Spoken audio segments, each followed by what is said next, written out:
Hey there, everyone. How are we doing today? Today is April 24th, and this is our weekly live Q&A with one rental at a time. It is Saturday, and boy, I've been at it early this morning for you. Sorry the daily financial news was early. I did that at 6:30 after getting up at 5. Wanted to make sure that that was the first video you saw because at 7 a.m., I had a discussion with Bob Langworthy, CPA for Maine Bean Counters, and we created some content for the course around seller financing. Uh, really, what we talked about in there is seller financing has always been a great example or a great use case for creating win-win transactions. We went through a couple of examples in that discussion. And really, what Bob wanted to highlight for all of you is all the tax changes that are being discussed, higher capital gains, elimination of 1031, elimination of stepped up basis, are all underscore all reasons to add the tool of seller financing to your toolbox. So if you're one of my students, we've already got some older videos with Bob in there. I realize the video quality isn't great. That is why I did another interview this morning. It will be loaded. It takes a while to load and all of that. It will probably be loaded tomorrow in the course. The videos that are already there are awesome on a content perspective. But realize that video that will be up tomorrow is one you may want to watch a few times because, again, owners who have owned their properties for 30 years, right? They bought in the 90s. They probably want maintain income. They'd like to get more money, and they don't want to pay higher taxes. So we went through some examples where, maybe you bought a duplex or maybe you bought a fourplex, and we showed you how you could structure a deal to potentially pay zero capital gains instead of between 20 and 50%. So lots of stuff there. So really look forward to that. So good morning, everyone. We are going to get into the discussions. Again, remember, this is for you. Make sure you leave your questions. If you have some questions, I will get to them. I have a list of items that I copied from the week that I will talk about first to give you all time. So first, I want to talk about an interview I did with Rick from John Burns Real Estate Consulting. They put out a report. He was gracious enough to send this to me. I can't share it as it's a paid report, but he was nice enough to share it with me. But I'm going to talk about it in a little bit more detail. It's called Investor Mania 2.0. It has been a source for articles in the New York Times, Wall Street Journal, and several articles on Bloomberg and CNBC. What I really took from this, as we talked about with Rick, is the single family home, the thing that you and I talk about, one rental at a time, is going to be the asset of choice more and more going forward. What happened in Investor Mania 1.0, lots of people think about the crash and the missing, in my opinion, the most important point. Wall Street came in and proved that they can acquire single-family homes at scale. They can acquire them quickly, and they can turn that into a profitable business model. Historically speaking, Wall Street focused elsewhere. The overhead too great, and it wasn't worth their time. The last crisis proved that they were wrong. And in Investor Mania 2.0, they're finding ways to improve their returns in single-family home. The last crisis, they bought directly from banks, but they were still scattered. Yes, they may have been in the same city, but they were buying entire lists of properties, probably sight unseen for the most part. That worked, but it wasn't great. Now what you're doing is you're seeing Wall Street basically reach out to builders and say, you know what? Build for me, now called build for rent. These communities have been test cases across the country, but it is taking off. The information shared in Investor Mania 2.0 is both scary and exhilarating, depending on where you're at. If you're in the camp that affordable housing is a right, affordable housing is the greatest scarcity out there, you probably don't like what's in this report because supply is going to go down as capacity to build goes elsewhere. If you're a landlord and you understand what Wall Street wants to buy, frankly, you're kind of excited because when Wall Street picks over here, it's going to raise the value of what you own. So I'm excited by what I read here and even more interested to pick up more houses as inventory comes back on. The other thing to realize is the lending and the infrastructure around single family homes, even from flippers and buy and hold and all of that, is much different than last time. As I talked about in my book, One Rental at a Time, pretty much went to banks or friends, right? Private money. But now there's a whole lending infrastructure between conventional and hard or private money. There's these non-QM, non-qualified mortgages, a whole industry lending out there. And single family as an asset type is going to be more and more important going forward for lots of reasons. It's in higher demand. This crisis has been long enough to change behavior. Work from home, out of the vertical cities. Affordability is going to go down. There is no question. Affordability is going to go down. That just means more people are going to rent. Just because you can't afford it doesn't mean you don't want to live there, right? You still want a backyard for your kids, and you want a place for your dog, and you want to, park your car and put stuff in a garage. It's coming. So the first thing is that Investor Mania 2.0 video. I think it's like 40 minutes long. Is an important one to watch. And again, I would follow Rick on Twitter, and if not, just go to John Burns Consulting. Go to realestateconsulting.com. They have a lot of great free reports that I've checked out here in the last couple of days. Again, realestateconsulting.com. So that's Investor Mania 2.0. Next up, seller financing. It comes up a bunch. Again, a video just recorded. It'll be loaded later today in the course, maybe tomorrow. But really, what Bob wanted to make sure, and I hit it at the opening, but all these tax changes, all these goodies that real estate investors have that could go away, 1031 exchange, stepped up basis, higher capital gains, they're all reasons to learn seller financing. Because again, you could structure the payments where A, the owner gets more money, B, they maintain income, C, they don't pay the tax man as much. Kind of good things. So I will leave that there. I've already hit that, but that is coming to the course. What are my thoughts on higher taxes and tax changes that came across this week? First and foremost, when I make a purchase decision, I'm a buy and hold investor. My intention is to hold long term. So do I expect higher taxes on the rich? Yes. The other thing to realize, and Bob went through this in his example, is it's not hard if you're in real estate, right? If you bought something 30 years ago, if you sell it and take all your cash day one, you could very easily hit that $1 million bucket pretty easy. So you may have only made $50K a year for 30 years, but you sell your now free and clear property that's been depreciated to zero. You could very easily end up in that $1 million bucket for 1 year and have to pay 50% federal and state tax. So you may think you're not impacted by this, but there'll be plenty of people who made $50,000, $60,000, $70,000 a year for 30 years that are in real estate that, if they don't have wise tax advice, could find themselves in that $1 million bucket.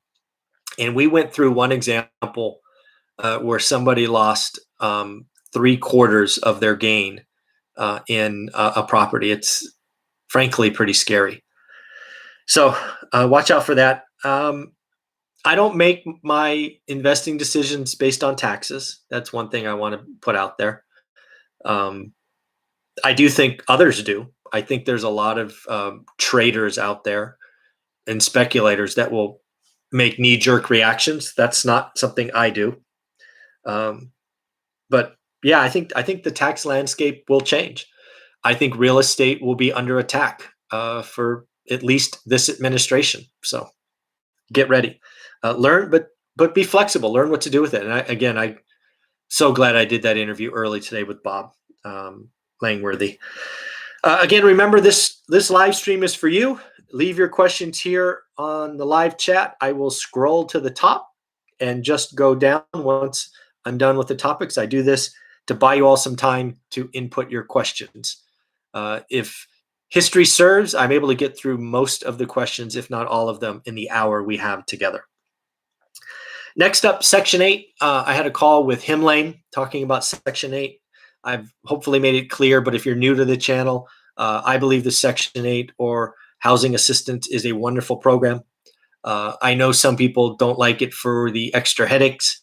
I love those extra headaches. I love the inspections. I love the fact that both I, as the landlord, and the tenant are held to a certain level of performance. I like the checker aspect. I like the fact that the money shows up regardless. Every unit I have is available for Section 8. I talk a lot about a box for my tenants to get a yes answer. Income source, assuming it's legal, right? No drug dealers, assuming it's legal, is not one of them. I don't care if it's Section 8 rent or a cash paying tenant. That is not one of my yes or no answers. So I love the Section 8 program, and happy to continue to produce pride of ownership rentals for those tenants. They stay for a long, long time. I did another video yesterday about some of my mentor discussions.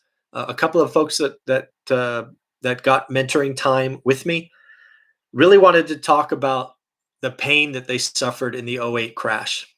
Right, the '08 crash or '09 or whenever the pain happened for you was real. We need to realize that. It's 12 or 13 years ago. Real estate's back to where it's back to close to, at, or above where it was last time. But that doesn't mean the pain suffered by others isn't real. What I found myself doing, in one instance, it was a teenager who saw their parents lose their family home, which was traumatic, I am sure. So we had to talk about it. We had to understand what really happened. And some of it were guesses because, of course, families don't talk about money very often, which is a shame. But we had to run through that and really unpack that and really figure out if what he could do to get more comfortable. He wants financial freedom. He wants a better future, but he's got this big scar of losing the family home as a teenager, which is, I'm sure, is very traumatic. So we had to talk about that. That was a wonderful conversation. Another kind of '08 crash was somebody who lost multiple investment properties.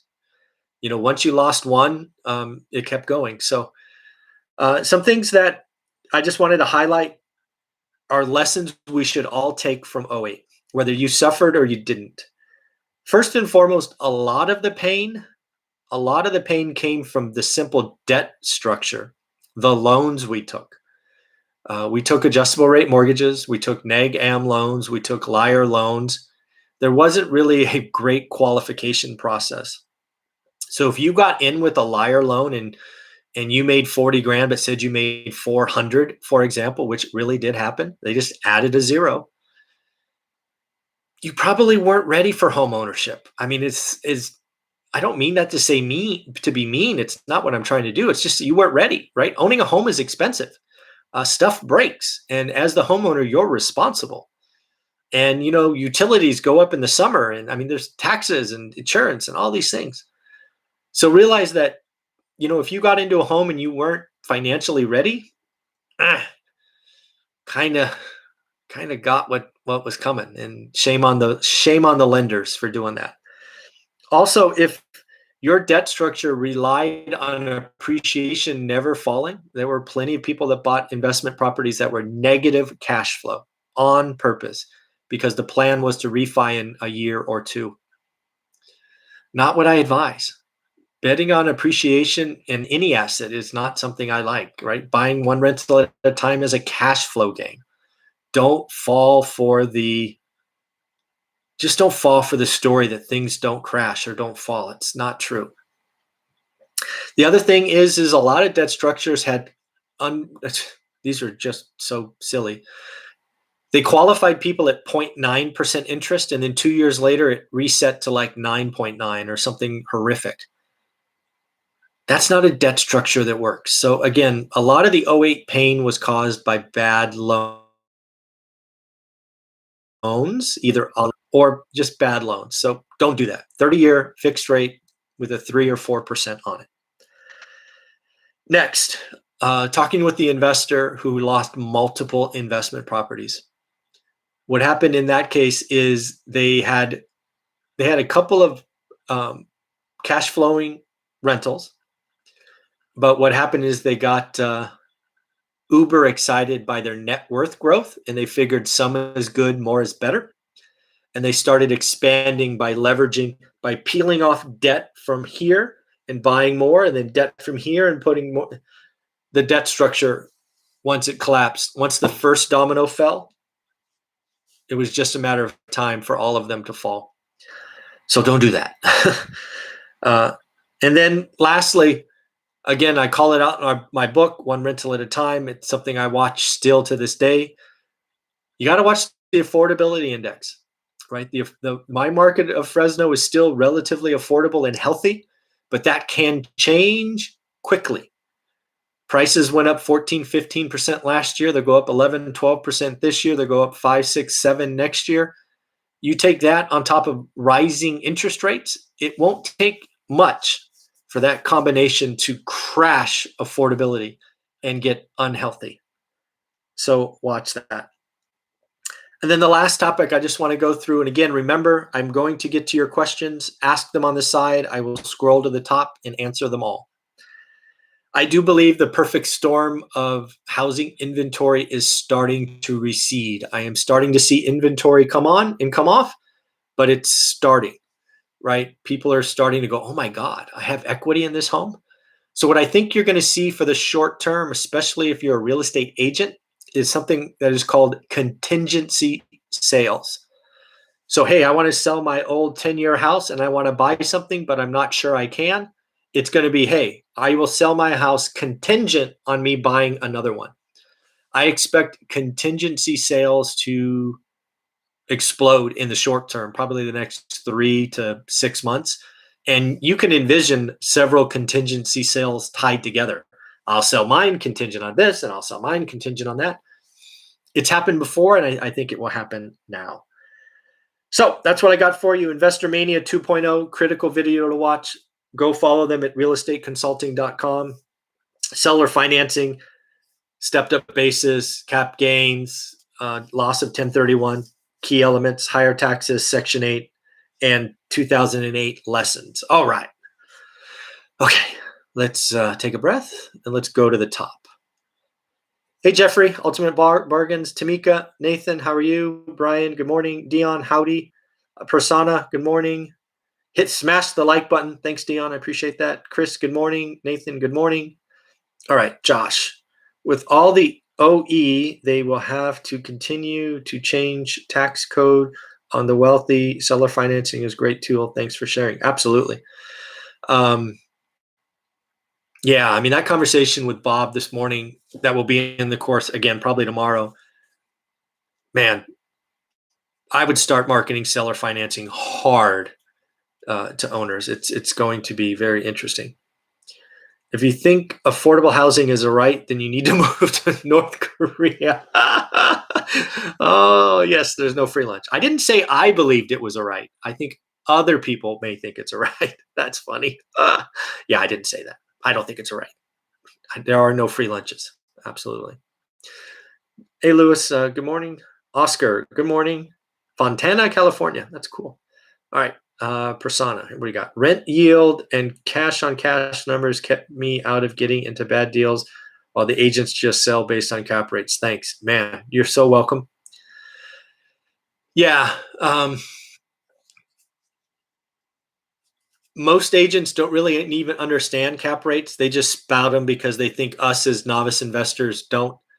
Um, please do the work. My course is there for a reason. I use it every day. It's saving people, and it's yeah. I'm glad it helped. Nathan, what would you say the biggest thing to watch out for or mistakes buyers make in seller financing deals? Thank you. Oh, that's interesting. Uh, Actually, the biggest mistake buyers make in a seller financing deal is right in the beginning. They go into a seller financing deal thinking about themselves. Seller financing, for most sellers, you need to make them feel comfortable with the structure and then you. And if you go in to a seller financing discussion aggressively and you're throwing out numbers here and there and all of that, the seller's going to shut down and move on. Right? They've owned this thing for 30 years. It's one of their babies, essentially. And if you come in all aggressive, they're going to think you're trying to steal their baby, right? Their thing. So don't be in a rush.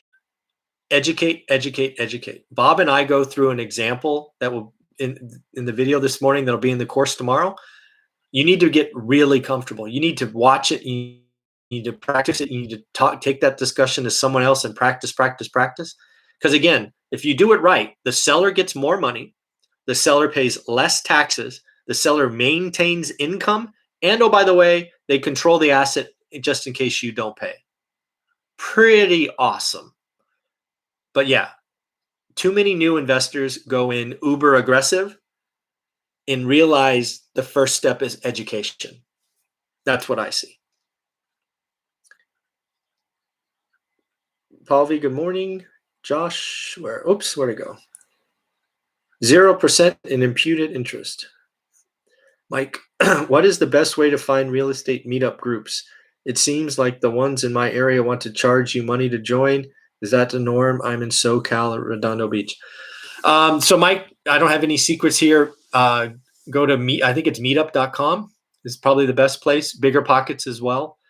It depends on what they're charging. I have paid. You got to remember, right? Doing a meetup where you're at a facility, there are costs involved. And I have no problem with a meetup trying to do a zero cost event. So I've paid $20 to go to a meetup, but it's at a hotel, right? There's a little bit of hors d'oeuvres or something there. I mean, if it's a meetup where there are costs, the people putting it on, they have a right to try to make that a zero burden. They're not trying to make money. If a meetup's trying to be profitable, I got a problem with that. But if a meetup is, I've gone to meetups where there are $20 fees. I've gone to meetups where there's donations. So I'm not totally opposed, but yeah, if a meetup's trying to turn a profit, I'm not going. I'm not going to that. So that's what I think on that, Mike. Mandeep, would you say to investing in condo tells? Again, my answer is kind of the same with everything. Is I put everything in the same spreadsheet. I do the math. What I would want to know on a condo tell, let's say that 3 times fast, is what fees can go up going forward, right? There's a thing in condos where HOAs can go up every year. It's kind of a tax or a mortgage that never gets paid. So I'm not opposed to them. I don't own any. I've never looked at any. I think they're kind of banking on the Airbnb, VRBO kind of mindset. But I'm not opposed to it. Run the numbers. It's always the numbers. I'll buy whatever produces the highest yield that I have the highest confidence in. Yep.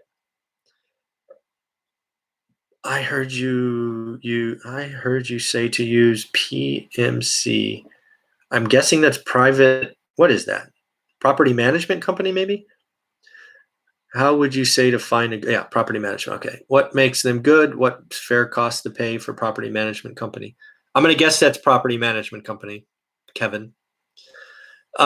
So I've gone through several. Man, those first years, oh, hiring and firing a property manager is no fun when you're far away. God, that's terrible.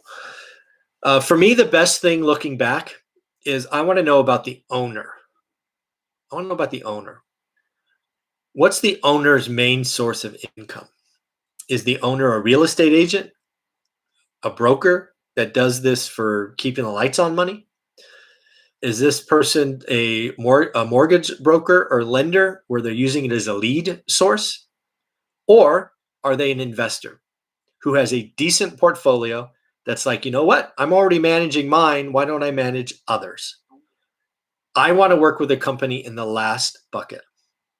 I worked with a couple of property managers that were realtors. And let's just say property management fell off a cliff when suddenly they were making bank selling REOs. Greatly disappointed. Also, I don't want to be a part of a property management firm that see me as a lead source. Just doesn't make me feel good. But working in a firm where the owner's a landlord like me, that's been awesome. So that's step one. Step two, I can only tell you what I paid. Day one, I was paying 10% interest. I don't pay anywhere near that today, given my volume. I don't mind a percentage base of rent. I don't mind a flat fee. Just work it into the math. Realize you have no buying power at one, but you get to 5 or 6, you'd be surprised how much buying power you have. You can negotiate there. Mandeep, first chat. Welcome. Have fun. We do this 4 out of 5 Saturdays. I usually take one Saturday off every now and again. But welcome. Come back. 8 o'clock Saturdays. Pacific. No confusion. Where are we going? Oops. Nate, Brian. Here we go. Is there a time ever where you stop contributing to CapEx, e.g. your homes are enough reserved to cover most large CapEx expenditures? Yeah. I mean, at this point with our portfolio, we just have one big CapEx account and it just has a base number in it. We use it, we refill it.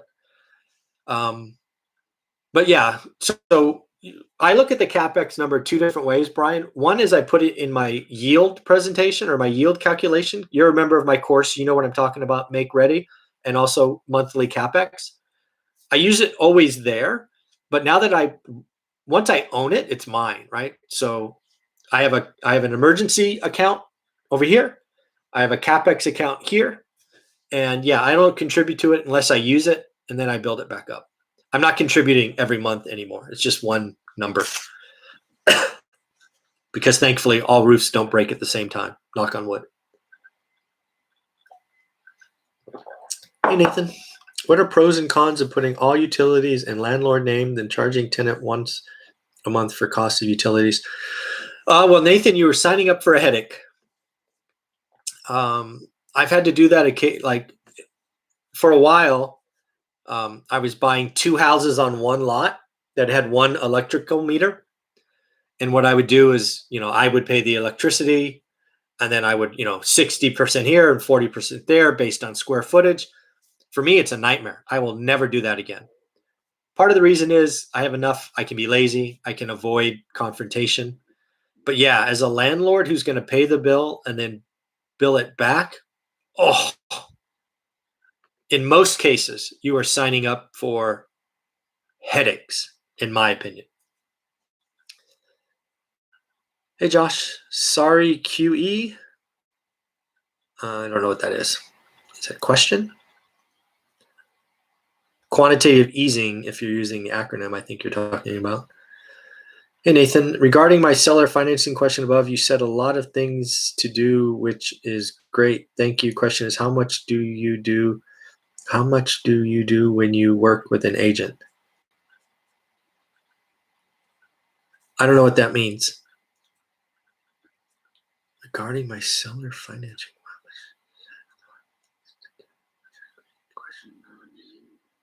I don't know what that means, Nathan. Remember, agents are usually paid by the seller, not the buyer, first off. You can tell agents to look for owner finance deals. I'm just guessing. Nathan, leave more questions below because I'm not sure I understand what is there. Chris,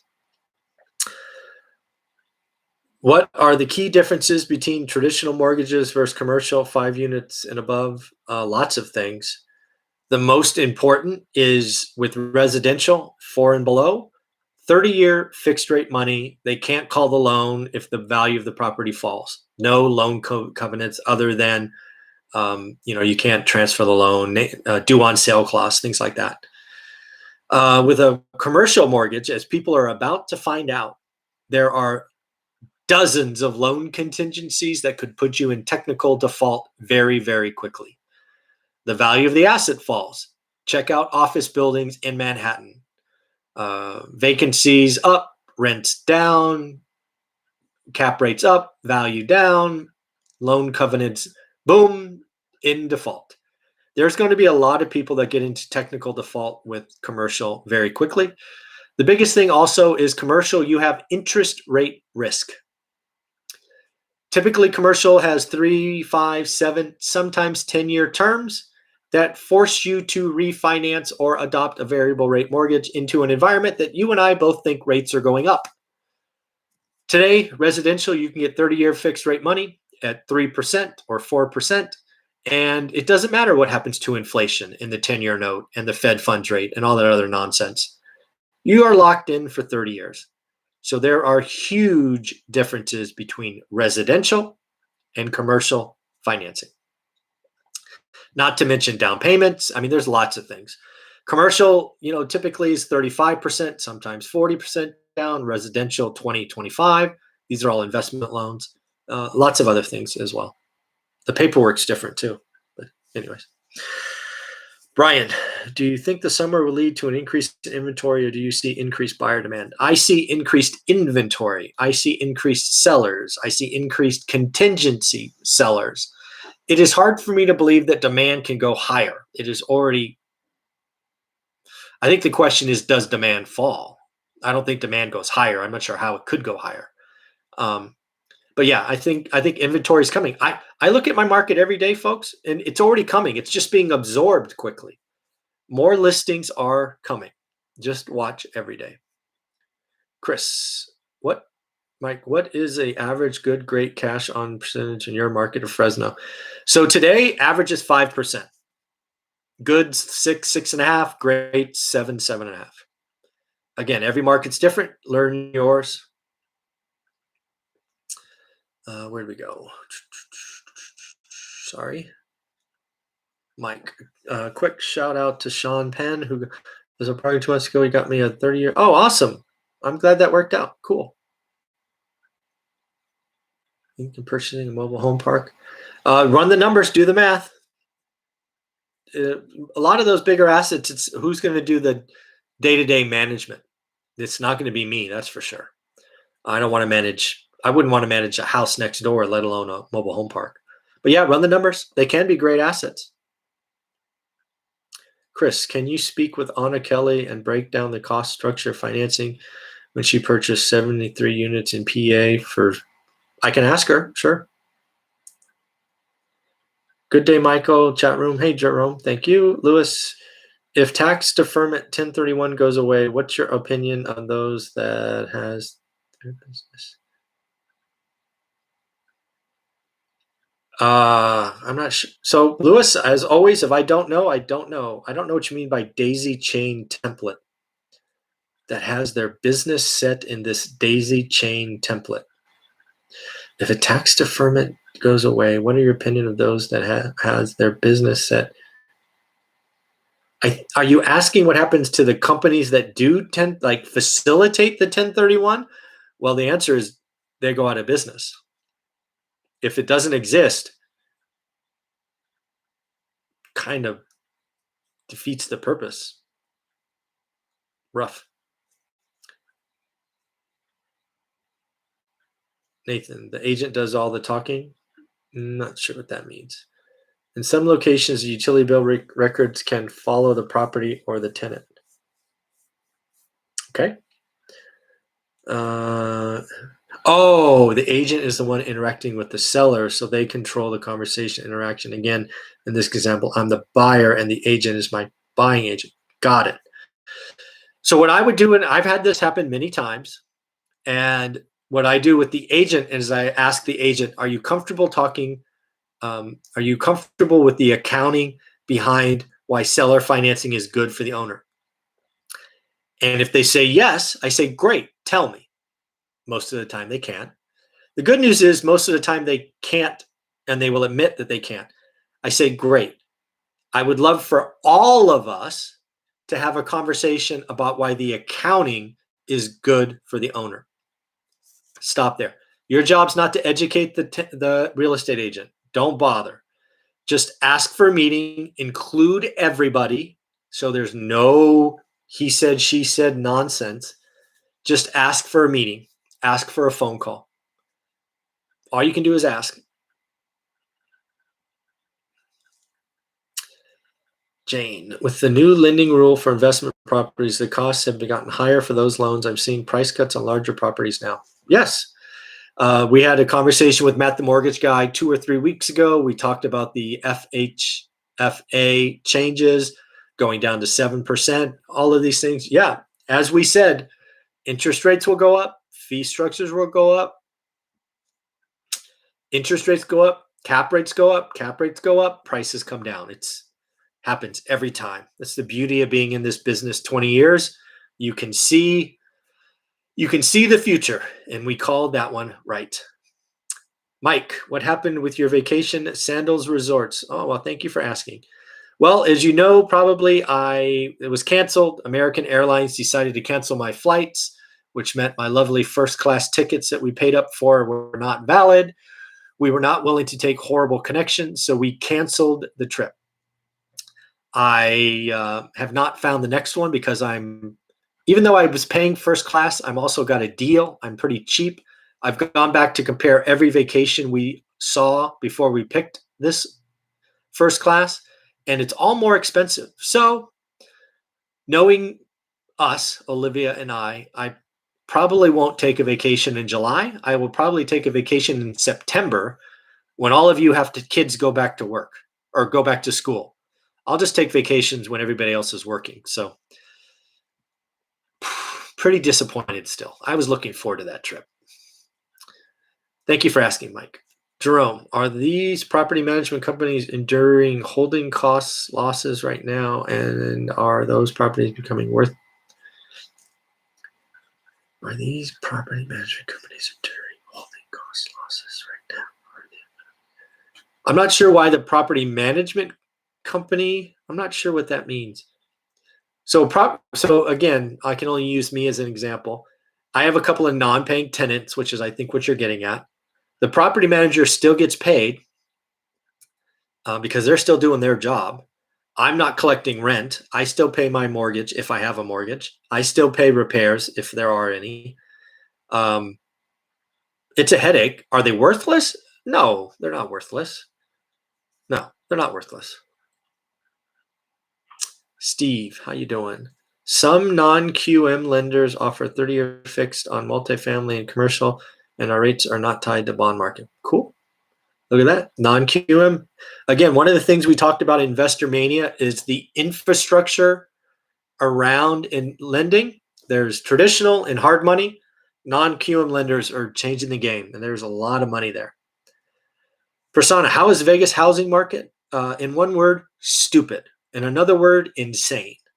I've talked to Brian Lebo a couple of times here recently, and really no changes. Pricing up, inventory down.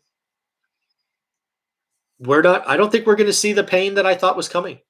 I think the extend and pretend, I think kicking the can, I think the employment picture is getting better. I think conventions are coming back. I think this wave of inventory that I thought would come probably doesn't come, at least not in any big way.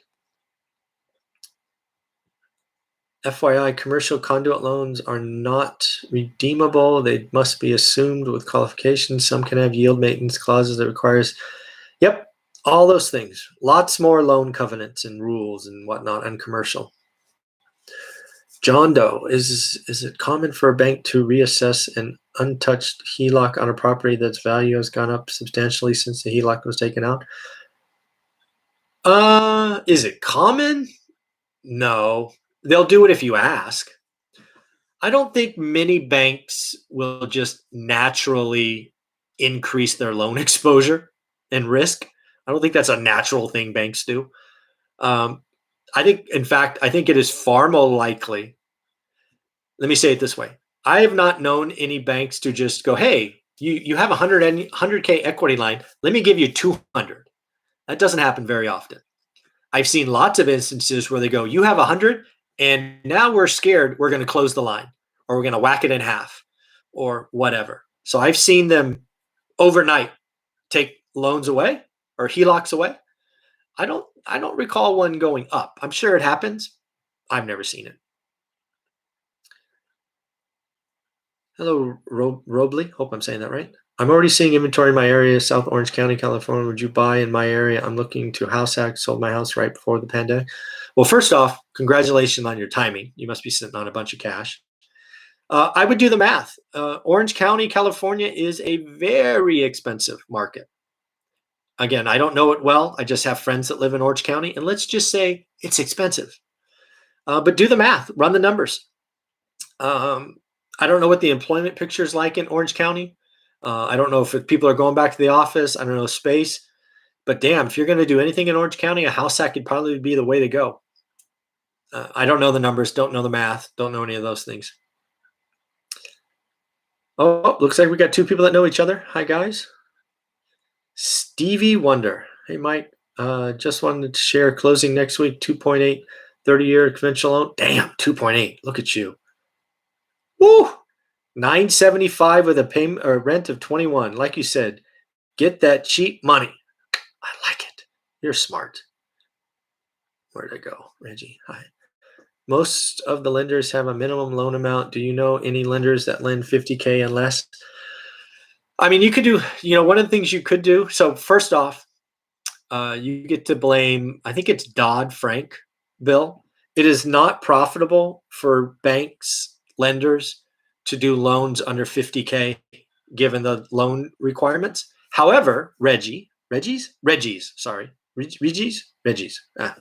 I tried. Sometimes what you could do is with a non-QM lender is you could take two 50K houses, put them together, securitize them together, and exceed the loan limit. But yeah, it is tough to get a mortgage, a 30-year mortgage on a 40K loan, 35K loan, 25K. Banks don't want to do them. In fact, the only banks that may do them are local credit unions. You're not going to get it done at a big bank. It's Dodd-Frank, blame that damn bill. Love your advice. Get that 30-year cheap money. Yeah, absolutely. Awesome. Thank you. Well, cap rate. The cap rate calculation, Christian, doesn't include any mortgage costs. So are you trying to trick me? Cap rate is based on a free and clear property, so there is no mortgage. I'm not sure what you're asking.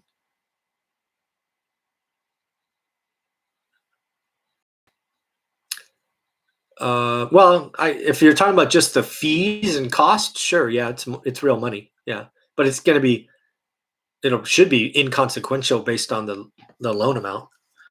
But yeah, I guess I'd include them. If you're just talking a couple of $1,000s, yeah, I'd include them. Why not?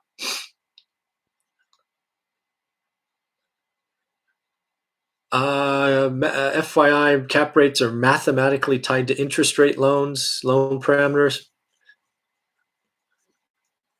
Yeah, I mean, for me, cap rates are tied to risk profiles and risk appetites, which, oh, by the way, are tied to interest rates. So I think they're all related. Yep.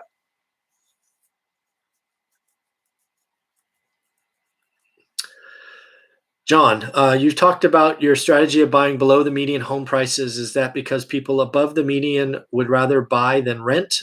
No, it's because it's hard to get cash flow. Look at a monopoly board. Park Place, your best investments. Same goes for real estate. There are so many lessons in monopoly if we step back and look at them. No, I think people like to rent really nice houses. It's just impossible to cash flow. So that's why I don't do it. I don't bet on appreciation.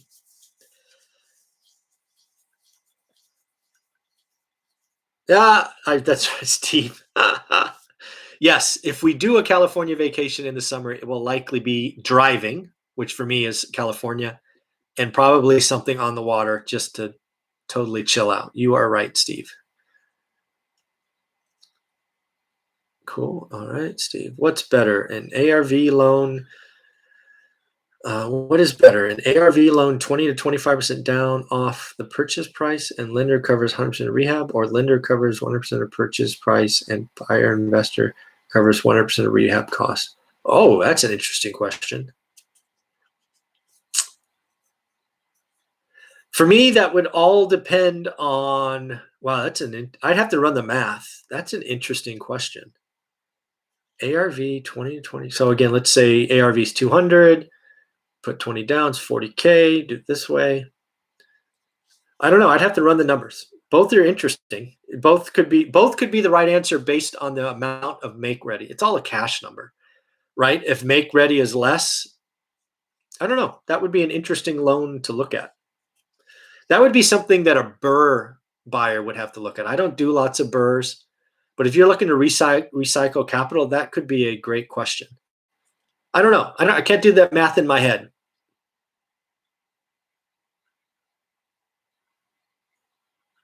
Yeah, I don't know which one's better. I don't know. Yeah. Any guesses on who the creator of this shirt is? First off, this is an example of something I bought when I spent money on stupid things. This shirt is a limited edition brand. It is number, what is it? 243 of 534, limited edition by this designer. Points to anybody, you can guess who it is. I might even send you an autographed book if you can guess. What is the 10-year you always speak about? The 10-year is a 10-year treasury. I think today I checked, it's 1.51. It is a often quoted number that influences mortgages. Nope, not Tommy Bahama. But good guess. That's probably what I would have guessed. All right, I think I got to all the questions.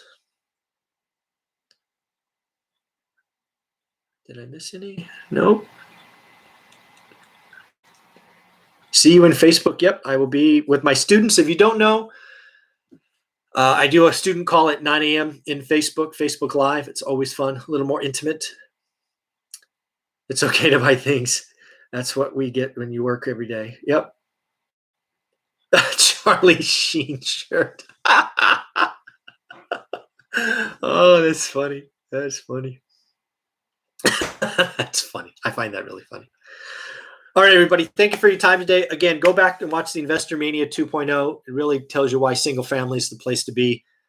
Seller financing stuff. If you're one of my students, it'll probably be loaded tomorrow. Lots of stuff.